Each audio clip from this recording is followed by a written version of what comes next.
بسم اللہ الرحمن الرحیم۔ محترم ناظرین السلام علیکم۔ حضرت امام جعفر صادق علیہ السلام سے منقول ہے کہ حضرت ادریس علیہ السلام کی پیغمبری کی ابتدا یوں ہوئی کہ ان کے زمانے میں ایک بادشاہ تھا۔ ایک روز وہ سیر و تفریح کے لیے نکلا۔ اس کا گزر ایک زمین سرسبز پر سے ہوا جو اللہ تعالیٰ کے ایک خالص مومن کی زمین تھی، جس نے دین باطل کو ترک کر کے اہل باطل سے بیزار اور علیحدگی تیار کر لی تھی۔ بادشاہ کو وہ زمین پسند آئی۔ وزیروں سے پوچھا یہ کس کی زمین ہے؟ انہوں نے بتایا کہ فلاں آدمی کی ہے جو آپ کی رعایا میں سے ہے۔ بادشاہ نے اس کو بلوایا اور اس سے زمین کی خواہش کی۔ اس نے کہا میرے بال بچے تو اس سے زیادہ اس زمین کے محتاج ہے۔ بادشاہ نے کہا اس زمین کی قیمت لے کر مجھے دے دو۔ اس نے کہا نہ میں فروخت کروں گا، اس کا ذکر ہی چھوڑ دو۔ بادشاہ کو غصہ آیا اور اس کے تیور بگڑ گئے۔ اسی حالت میں رجت ناک ہو کر اور گھر واپس ہوا۔ اس کی ایک زوجہ ہزار کا میں سے تھی جس کو وہ بہت چاہتا تھا اور اکثر اس سے مشورہ کیا کرتا تھا۔ جب وہ اپنے دربار میں بیٹھا تو اس عورت کو بلوایا۔ اس عورت نے بادشاہ کو غصے میں دیکھا اور پوچھا کون سا ایسا معاملہ ہوا ہے کہ آپ اس قدر غصے میں ہیں؟ بادشاہ نے زمین کا قصہ اسے بتایا۔ اس عورت نے کہا اے بادشاہ، کام وہ کرتا ہے اور غصے میں بے چوتاب وہ کھاتا ہے جس کو انتقام کی طاقت نہیں ہوتی۔ اگر تو اس کو بغیر کسی وجہ کے قتل نہیں کرنا چاہتا ہے تو میں اس کے مار ڈالنے کی کوئی تدبیر سوچتی ہوں کہ اس کی زمین بھی تیرے قبضے میں آ جائے اور رعایا کے نزدیک اس کے قتل کے بارے میں تجھ پہ کوئی الزام بھی نہ لگا پائے۔ بادشاہ نے پوچھا وہ کون سی تدبیر ہے؟ اس نے کہا ایک جماعت اس کے پاس بھیجتی ہوں کہ اس کو پکڑ کر لائے اور اس کے سامنے گواہی دیں گے اور کہیں گے تیرے دین سے پھر گیا ہے۔ اس طرح آپ اس کو قتل کر کے اس کی زمین قابض ہو سکتے ہیں۔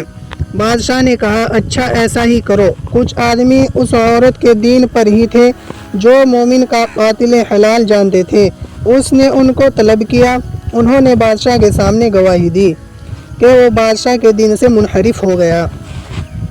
یہ سن کر بادشاہ نے اس کو قتل کرا دیا، اس کی زمین پہ قابض ہو گیا۔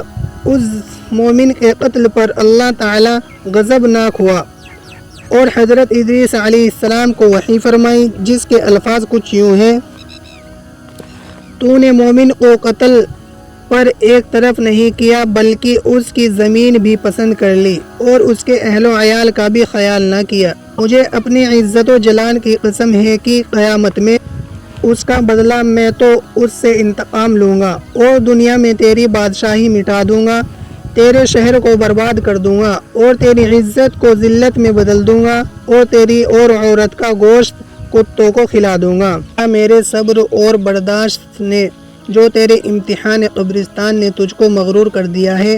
حضرت ادریس علیہ السلام اس کے دربار میں پہنچے جب وہ دربار میں بیٹھا ہوا تھا اور اس کے گرد اس کے اصحاب بھی بیٹھے ہوئے تھے۔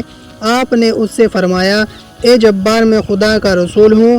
اسے اللہ تعالیٰ کا پیغام پہنچایا۔ اس نے کہا اے ادریس علیہ السلام میرے دربار سے نکل جاؤ، میرے ہاتھ سے اپنی جان نہ بچا سکو گے۔ پھر اس عورت کو بلایا اور ادریس علیہ السلام کی گفتگو بیان کی۔ اس نے کہا ادریس علیہ السلام کے خدا کی رسالت سے خوف مت کھا، میں کسی کو بھیج کر ادریس علیہ السلام کو قتل کرواتی ہوں تاکہ اس کے خدا کی رسالت باطل ہو جائے۔ بادشاہ نے کہا ایسا ہی کر۔ حضرت ادریس علیہ السلام کے پیروکار میں سے چند اصحاب جو ان کی مجلس میں حاضر تھے، حضرت ادریس علیہ السلام نے ان کو بھی آگاہ کر دیا تھا جو خدا تعالیٰ نے ان کو وحی کی تھی، انہوں نے بادشاہ کو پہنچایا تھا۔ وہ حضرت ادریس علیہ السلام کے بارے میں خوف زدہ ہوئے کہ اب حضرت ادریس علیہ السلام کو وہ سب قتل کر دیں گے۔ اس عورت نے 40 آدمیوں کو ادریس علیہ السلام کو قتل کرنے کے لیے بھیجا، لیکن وہ حضرت ادریس علیہ السلام جہاں بیٹھا کرتے تھے ان کو وہاں نہ مل پائے اور وہ واپس چلے گئے۔ حضرت ادریس علیہ السلام کے دوستوں نے حضرت ادریس علیہ السلام کو خبر پہنچائی کہ آج 40 اشخاص آپ کے قتل کے ارادے سے آئے تھے، آپ ہوشیار رہے گا بلکہ اس شہر سے ہی چلے جائیے گا۔ حضرت ادریس علیہ السلام اپنے اصحاب کو لے کر شہر سے نکل گئے۔ صبح سے دعا کی کہ پالنے والے تو نے مجھے اس ظالم کے پیچھے بھیجا، میں نے تیرا پیغام اس کو پہنچایا، اس نے مجھے قتل کی دھمکی دی اور مجھے اب مار ڈالنے کے در پہ ہے۔ خدا نے وحی فرمائی تم اس سے الگ رہو، مجھے اس کے ساتھ چھوڑ دو، مجھے اپنی عزت کی قسم ہے کہ میں اپنا حکم اس پر جاری کر دوں گا اور تمہاری بات اور اپنی رسالت سچ کر دکھاؤں گا۔ ادریس علیہ السلام نے فرمایا کہ میری ایک حاجت ہے۔ خدا نے کہا بیان کرو، میں تمہاری حاجت پوری کر دوں گا۔ تو فرمایا جب تک میں نہ کہوں کہ ان پر بارش نہ ہو۔ خدا نے فرمایا ادریس علیہ السلام ان کے شہر تباہ ہو جائیں گے اور لوگ بھوکے مر جائیں گے۔ ادریس علیہ السلام نے کہا جو کچھ ہو میری تو یہی التجا ہے۔ خدا تعالیٰ نے فرمایا اچھا منظور ہے، جب تک تم دعا کرو گے ان کے لیے بارش نہ ہوگی اور میں سب سے زیادہ میں اپنے۔ یہ سن کر ادریس علیہ السلام نے اپنے اصحاب کو آگاہ کیا، اے میرے دوستو دوسرے شہروں میں چلے جاؤ۔ وہ 20 اشخاص تھے، وہ دوسرے شہروں میں چلے گئے اور تمام شہر میں یہ مشہور ہو گیا کہ ادریس نے یہ دعا مانگی ہے۔ ادریس خدا بھی ایک ایسے بلند پہاڑ کے غار میں جا کر پوشیدہ ہو گئے۔